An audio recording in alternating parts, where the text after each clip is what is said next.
Okay, good. I've been treating patients for about 21 years. We only handle basically 3 types of cases: type 2 diabetes reversal, thyroid and autoimmune issues, and then early stage Alzheimer's reversal as well. Today, obviously, we're going to be talking about type 2 diabetes. A lot of people always ask me, how did I get into this? Well, when I was a kid, I was about 13 years old, and I went out to lunch with my grandparents. And the first thing my grandmother did is she put out 13 pills. And I was like, what are all those pills for? And she said, well, the first one's for my sugar, the second one's for my pressure, the third one's for my thyroid, the fourth one's for the side effects of the first one, the fifth one's for the side effects of the second one, and on and on. And my grandparents were from Brooklyn, New York, so a lot of the conversations that we had a lot of 3 and 4 and 6-letter words that would make a movie R-rated, and you may even hear some of those today. But my grandfather wasn't a formally educated man, but he did teach us life lessons. And one of the life lessons was, if you can't make it make common sense, it can't be true. And I saw my grandmother with all those pills, and I was like, that doesn't make sense. Something's got to be wrong. Especially I saw my grandmother's health trajectory go downhill very quick. Oral medication after oral medication, insulin, dialysis, and about 2 months after that lunch, amputation of her right foot, and about 3 months after that, she was gone. So that's why I've dedicated my entire professional life, because I was too young to help my grandmother, but I'm not too young to be able to help you, or some of you guys or family members may have it. One of the main things you guys are going to learn, and I think it's really important while we're all involved in this pandemic, is that, at least in the States, because I know there's people here that are not from the States, in the States, we don't have health care. We have sick care. What's sick care? Mrs. Jones, you have this ill, take this pill, and I'm going to see you in 3 months. Or we have a pandemic. Wear a mask, stay inside, close down the economy, and wash your hands.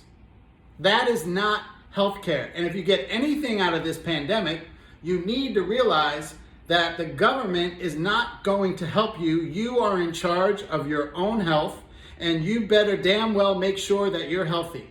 Because if we go through this again, the healthy people are going to be the ones that survive. And if you're dependent on sick care, well, I think you can see what happens. Okay, so that's the main thing you're going to learn. So during the presentation, I might ask you guys questions. Obviously, I'm not going to get the answers, but what I want everyone to do is just close your eyes, okay? I can't see if you're doing it, but close your eyes, and I want you to make pretend you're driving in your dream car. And you're driving in your dream car, and you're going to get the radio stations where you want them, and you're going to get the rear view mirror where you want it, and the side view mirror, and the lumbar support, and you're going to get everything where you want it. And you remember, you're driving down the road. And in a second here, I'm going to ask you a question. Now, normally I can hear this when I'm in a crowd, but I'm not going to be able to hear you. But we're going to do a test question. And when I ask the question, I just want you. Okay, I can't hear. I just want. I want you to comment. I want you to comment or just say out loud what the answer is. I don't want you to think about it. I don't want you to I just want you to shout it out real loud.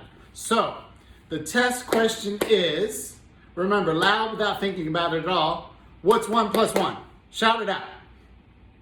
Okay, good. So when I do the real question, I don't know if you follow directions or not, but when I do the real question, I want you to just shout it out really loud, okay? So you're driving down the road, and you're going to merge onto a highway. And when you merge onto a highway, there's always a sign. And in a second here, I'm going to ask you the question. So I can't see it. Time to type it. I can see it. Well, type it, but no, they need to yell it out loud. People are answering. Okay. Stop.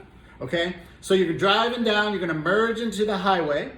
Okay? And when you merge in, there's always a sign. Remember, loud without thinking about it at all. You don't have to type it, just shout it out loud, but type it in later. So the question is, what color is a yield sign? So let me hear. Actually, we will wait. Actually, I want to see some of the answers. I'm gonna go ahead and read them. Yell real loud and start typing Okay, I got yellow, red. yellow, White, white and and red. red, yellow, yellow, yellow, yellow, yellow, yellow. So what's the predominant answer? Yellow, right? The yield sign is not yellow. And if we were in a live situation, the whole room or the major majority would yell out yellow. The yield sign is white and red. Some of you actually got it right. So why do I take a couple minutes in a Reverse Your Diabetes speech, webinar, whatever we're on, to talk about street signs? Is because even though the predominance of people answer the same question in one way, doesn't mean it's true. And that's true with street signs, it's true in healthcare, and it's very true in type 2 diabetes. And so a lot of the information I'm going to go over with you guys is going to be different. It's going to be opposite than what you've heard before, but just because you never heard it doesn't mean it's not true. And just because that's not the predominant voice out there doesn't mean it's not true. So a lot of the information, I want you to just act like you're in a plane. Remember a plane? Remember you used to go through the airport and bitch at all the workers because it took you a long time to get through and all that. Remember that? A lot of people haven't been on a plane in a long time. But I need you to act like you're in a plane looking 30,000 feet down, because a lot of the information I'm going to give you guys today is different than what you've heard before. Now listen, I've given this speech all over the country. I've Harvard University multiple times, NASDAQ, West Point, Coca-Cola, Mercedes-Benz. I've been all over the country, as Amanda told you, ABC, NBC. And a lot of the information I'm going to go over today, it's going to be heavy, so I'll try to lighten it up a little bit. But let's get into the bulk of the talk. So if you're diabetic, this is the story you've told me for the last 21 years. You go and you get some blood done, and maybe it was for an annual exam. Maybe you weren't feeling so hot. Maybe you were getting some form of a procedure done and they're doing blood work before the procedure. That's a normal thing. But then you get a call 2-3 days later from the office and they say, hey, Mr. Jones, Mrs. Jones, your blood work's in and the doctor needs to see you. And you can tell by the other end of the voice on the other end of the line, something's not good. But you're like, okay, so you make a 10 o'clock appointment. You go in there, you fill out a little paperwork. By 10:15, you're done. 10:30, you're looking at your watch. 10:45, you're texting your friends. You're checking TikTok. You're checking Facebook. 11 o'clock, you're like, hey, wasn't I here before the pretty girl in the red dress? But about 11:15, you finally get in there. And the doctor comes in and says, hey, Mrs. Jones, we got your blood work back. I'm sorry to inform you, you're a type 2 diabetic. Here, take this. And this is a prescription that begins with the letter M and ends with N and sounds a whole lot like what? Now, if we were in a room full of diabetics, everyone would shout out Metformin. And then your doctor gives you this great advice. It says, Mr. Jones, take this, and what I want you to do is change your diet, lose weight, and exercise. Change your diet, lose weight, and exercise. Mr. Jones, what you need to do is change your diet, lose weight, and exercise. And unfortunately, that's how you're counseled for the rest of your life, because those medications are proven not to get to the cause of the problem. And so eventually, whether it's 3 months later, 6 months later, 12 months later, you go back and you get more blood work done. The blood sugar starts to creep up. Your A1C starts to creep up. And they say, hey, Mr. Jones, we need to make a change. Now you're in the pill for an ill model. So what's a change mean in the pill for an ill model? That's right, more medication. So now you go to the max dose of metformin, which is 2,000 milligrams a day, and then you go into what I call the drop-down arrow in the traditional model of treating type 2 diabetes. What is that? Well, first you start with metformin, then you go to Glipizide, Glipizide, Actos, Januvia, Farxiga, Invokana, Jardiance, and eventually doctor waves his finger at you, say, Mr. Jones, you didn't listen to my advice. I have to put you on insulin. And that's how you're counseled for the rest of your life. Incidentally, you only had one marker that was done to tell you that you're diabetic, right? Either blood sugar or more efficiently, A1C. Now, I used to ask this question in my seminars. Raise your hand if you know what A1C stands for. No one ever raised their hand. So then I said, okay, how many of you have looked it up? Very few people have looked it up. So here's one marker, one marker that tells you that you're diabetic, and you don't even look up the acronym to see what it stands for. That's not healthcare, people. In healthcare, you are responsible for your health. Not me, not your prescribing doctors, not your other doctors, you. And there's one marker that told you were diabetic and you didn't even look it up. It stands for a Kaike Informational Criterion. I don't know how they came up with that, but that's what it is. But you guys do know, the majority of you, that it's a 90-day, 12-week, or 3-month average of how much sugar's on a red blood cell, okay? Now, here's an important part. If your red blood cells are not living this 90 days, then that number is not accurate. So if your red blood cells are living 75 days, the number you see on the paper or your lab report is really higher than what it is. And if it's living 105 days or 110, then it's really lower. So if you're gonna have one marker to tell you that you're diabetic, shouldn't it be accurate? Now, if I was in a room and I say, raise your hand if you're on what I call the diabetic cocktail, then your next question would be, well, what's the diabetic cocktail, doc? Well, the diabetic cocktail is a blood sugar medication, a blood pressure medication, and a statin, right? And here's the thing, 95% of you would raise your hand. But what you don't know is 33% of you taking blood pressure medication don't have high blood pressure. And 30% of you taking a statin, which lowers cholesterol, don't have high cholesterol. So then you need to be asking yourself, why am I taking this medication if I don't have the problem? Incidentally, this is probably a good time to say, no one after this webinar should take their little bottle and throw it into the toilet or stop or change their medication. That's not how it's done. But you need to think about that. I mean, if I asked Sophia, my daughter, hey, if you don't have this condition, should you be taking a medication to handle this condition? The answer is no. So you just need to think about that, because why would you be taking a medication that you don't have the problem for? It doesn't make any sense.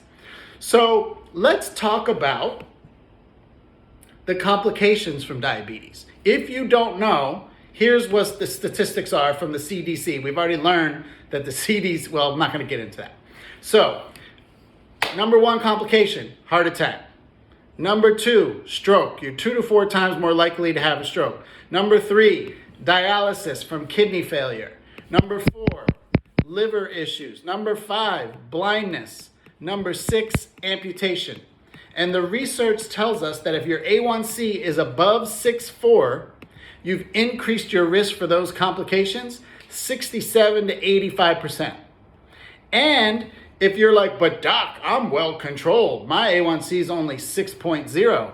But Mr. Jones, you're taking 2,000 milligrams of Metformin. You're taking 10 milligrams of Glipizide. Of course, it's going to be pretty on the paper. But the research says even if it's less than 6.4, your risk for those complications are exactly the same as the people who is above 6.4. So those medications are just covering it up. You're in the pill for an ill model, okay? So when we talk about reversing diabetes, I can tell you this with 100% confidence. I am 100% sure that I can tell anyone that I am able to tell them what to do to reverse their diabetes. I'm also 100% certain that all of you, I could give you that information and all of you could not follow it. That's right. I'm 100% sure I could tell you what to do. I'm also 100% sure that all of you out there can't follow it. Why? Huh? Someone wants to know how they can hire you. So here's the thing. It's simple to reverse diabetes, but it's not easy. It's simple, but it's not easy. I want you to type in here, I'm going to talk about something in about 2 minutes. If you are a teacher or a professor, just type in your first name and I'm going to use you in a couple minutes. Okay? So I'm 100% certain that I could tell you what you would need to do. However, if doing this for 21 years, we only take 24 cases per month for diabetes. Why? Because although I could tell you what to do, Mike is a teacher. Okay, good. You won't do it. How am I so sure? Well, Mike is our teacher today. Thank you, Mike, for volunteering. Mike is going to give us all a 10-question test with the answers, okay? So everybody's gonna get it. And then he's gonna say, check back in a month and I'm gonna give you the test. And in a month, you're gonna take the test. And you come in and you turn the paper over and you're like, Professor Mike, not only did he not change the questions, he didn't even change the order of the questions. So everybody passes the test, right? Of course you're gonna pass the test. Why? You cheated. You, Professor Mike, they cheated on your test. Right, so how am I so sure? Is because we are gonna cheat on the test. We are not gonna say, hey, Mr. Jones, you need to take metformin, and the reason they're giving you metformin is because you don't have enough metformin in your body, Mr. Jones, so apparently that's why you're diabetic, so we're gonna give you something that's gonna handle it. No, that has brought diabetes to the third leading cause of death in the United States. That model of care. It's proven not to work, okay? All you have to do is look at the stats, okay? So when I say reverse diabetes, what do I mean? I have to define it for you, or else you're gonna make up your own definition. So reverse diabetes means to reduce and eliminate your medications across the board, not just the blood sugar. I can't see that. Okay. Not just the blood sugar medication, the blood pressure medication, the cholesterol, the thyroid medication, the skin creams, and we don't do it, okay? We send you back to your doctor when it's time, based on mathematics and based on the proper markers and the reference values, and we teach you how to You guys don't know how to talk to your doctor. You go, Doc, I have this issue, but I really like to reduce my medication.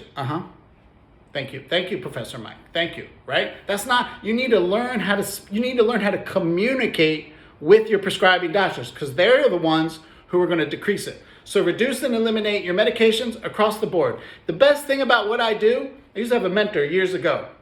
He said, numbers don't lie, people lie, but numbers don't lie. When we get the numbers from your lab reports, it will tell us exactly what to do. So reduce and eliminate medications across the board. Number 2, lose weight without exercise. I know this is drilled into you guys. Lose weight, exercise. It has nothing to do with your diabetes. It is not the cause, and it damn sure is not the cure. We've had patients lose 50 pounds and their A1C goes up 1.5 points. Has nothing to do with it. Now, about 30% of you, you're not healthy enough to exercise, and would actually be the worst thing. If you have something called adrenal fatigue and you're at stage 7 or 8, which are the lowest or the worst stages, exercise would be the worst thing for you. Okay? So what is reversing diabetes? Reduce and eliminate your need for medications across the board by your prescribing doctor after you learn how to communicate with them. Lose weight without exercise. What's that? Get your energy back. Sleep through the night. And you guys out there, listen, guys who are diabetic, or women, if your husband or boyfriend are diabetic, one of the most common symptoms they have is ED, erectile dysfunction. Okay? It's because the men, they go into what's called male menopause. So what does that mean? It means as a man, you should have more testosterone than you have estrogen. But when you're diabetic, it flips. And you have more estrogen. And one of the common things with that is ED. Or as one of my patients calls it, everything's dead. I do just want to stop. So I see everybody commenting. We are going to answer questions at the end, so keep your questions. Dr. Wander can't read the screen, so just write them down. I am taking notes of anybody who is asking questions. We're not ignoring you, but we want to get through this information, and then we will take a time for some questions and answers at the end. Yeah. So So I was defining reversing diabetes. So reduce and eliminate your need for medications across the board, lose weight without exercise, get your energy back, get your sex drive back, and the most important one, which no one ever mentions, is prevent the future complications, which are the main reasons you think you want to reverse the diabetes anyway. You don't care what your blood sugar is, you care that it's going to kill you. You don't care what your blood sugar and A1C is, you're concerned with spending time with your grandchildren. So there are this is a common myth. There are 4 different types of diabetes. There's not just 2. Some of you think there's type 1. Type 1 is an actual autoimmune disease where your pancreas cannot secrete insulin. This is not reversible because your pancreas is not able to secrete insulin. It can be improved but type 1 cannot be reversed. Then there's type 2, which you or someone you know thinks they might have. Then there's type 3. Type 3 is AKA, stands for also known as Alzheimer's or sugar brain. Okay, so that's type 3 diabetes. Then there's type 1.5. Type 1.5 diabetes means you have an autoimmune disease, whether you know it or not, doesn't matter, you have it. And that problem is inability to regulate the blood sugar is one of the problems of the autoimmune disease. We're going to very briefly go into that. Autoimmune diseases are genetic. So that means if you have it, someone else in your family has one. And it doesn't have to be the same thing. I'm just going to run through a bunch of autoimmune diseases off the top of my head.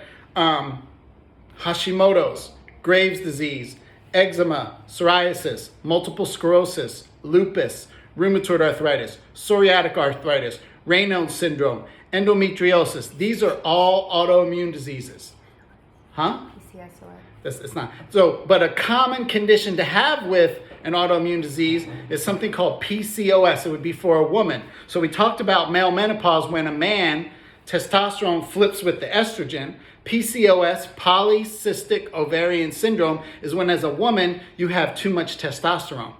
And when you have too much testosterone as a woman, you'll be diagnosed with diabetes, or can be, it's common, and you'll have fertility issues. Very, very common. So if someone in your blood family who's female has had fertility issues and you're diabetic, it's probably a strong link that you might have this PCOS, okay? So there's 4 types of diabetes. So if you're type 1.5 and being treated as a type 2, good luck. Good luck getting better with that because you don't even have the right diagnosis. Okay, so it's very important. So when we cheat on Professor, what was the teacher's name?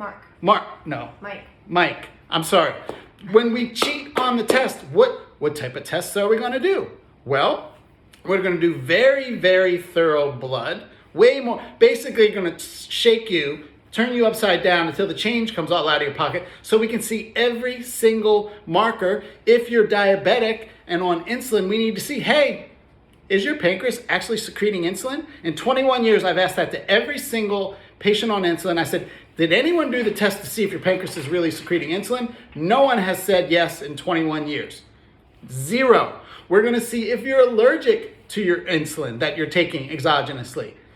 Okay? We're going to test hormones. We're going to test your gut. Your gut, if you have something called leaky gut or something called fatty liver, good luck regulating your blood sugar. Your gut must be in good shape for you to regulate the blood sugar as well as your liver. We're going to check for adrenal fatigue. We're going to check for heavy metals. We're going to check for biotoxins, mold, limes. These are all the types of things that we need to do. But when we get all those answers and we cheated on Professor Mike's test, then I 100% certain will know what to tell you to do step by step to reverse the condition. The question is, can you do it? Okay, it's real. You can, if you really wanted to do it, you can do it. But some people think they want to do it and then they hear what they might have to do and then they don't want to do it, right? It's not a So our program is built on 3 pillars. One is our responsibility. What's that? The system. We need to figure out what you need, and I know this sounds crazy, but build a program up based on your individual testings from the ground up, specific for you. I know it sounds crazy. I know you never heard it before. That's the only way to do it, by the way. It's the only way to do it. So when we do that, based on the testing, I'm certain that we could tell you what to do to follow it. However, not everybody can do it. Why? Because the other 2 pillars are focus and priorities. And that's your job.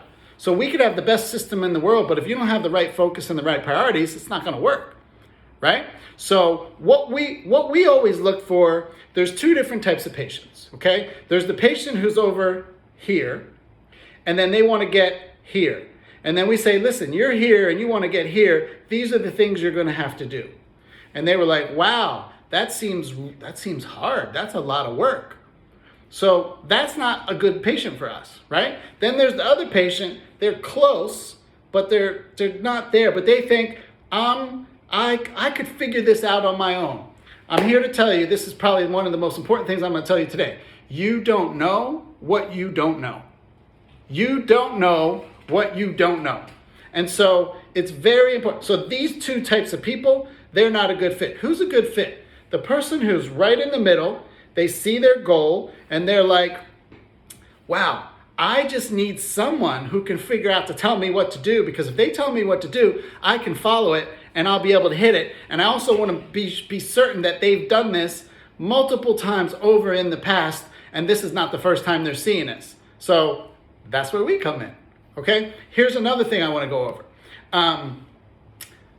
Oh, but doc, I'm only pre-diabetic or borderline diabetic. Let me tell you something. There's no such thing as pre-diabetic or borderline diabetic. That's like saying you're pre-pregnant or borderline pregnant, okay? You're either pregnant or you're not. You either can regulate your blood sugar or you can't. There's no in between. There's different levels. If someone's 8 months pregnant, they're more pregnant than someone's 2 months pregnant, but they're both still pregnant, okay? So what we do is we treat the fire, not the smoke. Where there's smoke, there's what? Fire. You guys are treating the smoke. We're treating the fire, okay? We need to not, it's like driving down the road in your car and the little check engine light comes on and you're like, well, I don't smell anything, I don't hear anything, I don't see anything. Let me just tape it up so I don't see it and it's not gonna bother me anymore, right? No, there's something going on. If you don't address it, something major is going to happen later, okay? So once we figure out what you need to do based on the testing, here's another thing, but the foods is so important. The food's not that important. It's important, but it's not that important. Here's why I tell you. One of the tests we do is a food intolerance test. So we're going to be able to test you specifically for you on what foods that you need to eat or what foods you need to stay away from. And guess what? It's going to be different for everyone, okay? But if you figured that out, and here's another thing. Once you figure that out, you can eat as much as you want to eat. There's no limit of restriction in calories. There's no restriction of how much you can eat, when you can eat, all of those things, okay? And then here's a question, I have for you. How long are you expected to take those medications? Somebody's texting you. For the rest of your life. For the rest of your life. So you take one medication, which winds up as 2, then 3. The average number of medications a person walks into our office with is 9.3 for the year 2019. The most was 24. So what did their doctor think? The 3rd one was going to do the trick? The 9th one was going to do the trick. Mrs. Jones, the 15th one is going to do the trick for you. 24. It's like a part-time job. Okay? So here's the key to really, I'm going to oversimplify it. We need to figure out, are you clinically able to be helped? Once we figure that out, we need to figure out what tests that you need to do, and then customize the program specific to you, built from the ground up, and then by numbers, you can reverse that process, okay? Right now, you're like the tip of the iceberg, right? And we all know you only see the top 10% of the iceberg, but 90% is below. So what you're doing is you're treating the tip of the iceberg. The doctor says, hey, Mrs. Jones, Mr. Jones, you have a blood sugar issue. Let me give you something to bully your body and reverse. But is it helping anything? No. So once we figure all that out, and then we pick the right patient who has the right focus and the right priorities, then we can reverse the process, okay? So hold on a second. So for anybody who's watching, I'm watching the comments. I see you, Cross Masteric. There is a link on my bio, or you can just DM me and I'll send you our information. Anybody, so when we're doing this talk, we can't really stop and answer any questions, but if you're interested, you can DM me, you can private message me, you can go to our link to do a consultation with Dr. Wander. Get in contact with me. You can contact me, you're not gonna remember this, but 301-770-1818. I'm gonna bring Dr. Wander back in. For anybody who needs to leave and wants to schedule a consultation, go to my bio, it's right on there, or you can go to DC. Just put it in there. I'll put it right in there for you guys. One place. We can move forward with all that. We can't play it here for you, but those of you who are on a statin, if you don't know if you're on a statin, Crestor, Lipitor, Zocor, or something statin, these drugs, medications, are proven to cause diabetes, and yet they're part of the standard of care. Okay, so let me kind of, I'm gonna just close at this point. So, what we do, okay, is I don't need to touch you. I don't need, when you're talking to me, I can't hear you. Okay, you shouldn't, because people are interested. So, go ahead. Well, I'm going to.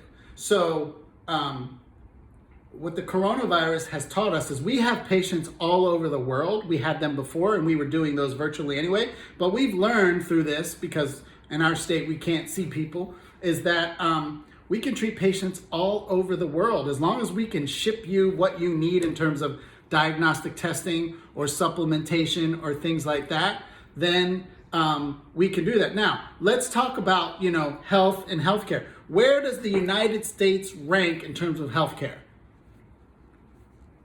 46th, and we are 5% of the world's population. We rank 46th, and we spend more money than all the other countries combined because it's not healthcare. It's sick care. It's not healthcare. If this coronavirus has not taught you anything else, is that you don't have healthcare, you have sick care, and your government is not going to help you. Okay? So, you're in the pill for an ill model. Why are you in this mess, in my opinion? Number one, big food. You can't. I usually say raise your hand if I put a bowl of salt and vinegar potato chips in front of you and you like salt and vinegar potato chips, you could eat one of them. And then if we were live and you raised your hand, I would reach into my little bag and give you the bag and just put it in front of you and see what happens. The bag is undefeated in 21 years because these companies spend $15 million on the research and development, so you can't eat just one. Matter of fact, there's a company, their slogan is, bet you can't eat just one. I think it's Lay's. Oreos. Lay's, I think it is. I'm not sure. Number two, insurance company. Tell me if you think your insurance company cares about you. You are a policy number. You are a number, okay? I have a patient. He sells insurance. He says, all you need to tell your future patients is this. If you depend on your health insurance to be healthy, that's like depending on your life insurance to save your life. So if you depend on your health insurance to be healthy, you better go get some good life insurance. Pringles. That's the slogan. Is it? I think it's Lay's. No, everybody's saying Pringles. Maybe Pringles. So, and number three, Big Pharma. Listen, that's a 3-hour talk. We don't have time for it. But if you, listen, the Goldman Sachs, the investment banking firm, they put an article in the Wall Street Journal last year, and they said, this pharmaceutical industry is the best business in the world. You go in, you start with one medication, you have to take it for the rest of your life, then you go to the second, the third. They said, it's the best business ever, and you can't get it. It's harder to get out of than the mafia. Okay, so you need to think about it. Not that medications aren't called for at certain times, but to handle degenerative chronic diseases, which diabetes is one, it's a poor record and it's the third leading cause of death. I usually have this slide, but I'm still going to go over it really quick. So when you eat, your pancreas secretes insulin and attaches to the food. This food needs to get into your cell to create energy, okay? It creates something called ATP, adenosine triphosphate. Don't worry about that, just think energy. But if your pancreas is secreting plenty of insulin and you're diabetic because you're something called insulin resistant, which is true, then you can't get that insulin and glucose molecule into the cell. And so if you're on insulin and you're producing insulin and you can't get that amount into the cell, and so then it backs up into your artery, you take your blood sugar and it's higher, then if I give you more insulin, you just made the problem worse. It's like giving alcohol to an alcoholic, okay? So I wish I had that slide. I don't have that right now. So all I want you to do is remember one thing, that diabetes, not type 1, but diabetes is reversible, treatable, and preventable. And when we pick the right patient, we rarely see a patient fail. Who's the right patient? Well, they have the right priorities, they have the right focus, and they're like, I know I don't know, and I need someone to tell me what to do. Okay, that's the right patient. If that's not you, you're really not a good fit, and you would be wasting time, your own time and your money. Don't do that. We don't have enough time, and you can't waste it. Okay, so will you have to make some nutritional changes? Probably. To what? How would I know right now? It's going to be on testing. I can assure you that you can eat as much as you want. And matter of fact, we give you all the different substitution foods. We give you lists on how to shop, where to get things online, all that good stuff. Okay? Will you have to take some vitamins or supplementation? Yes. We call them nutraceuticals. But why do people get concerned with nutraceuticals? Well, in the States anyway, they're not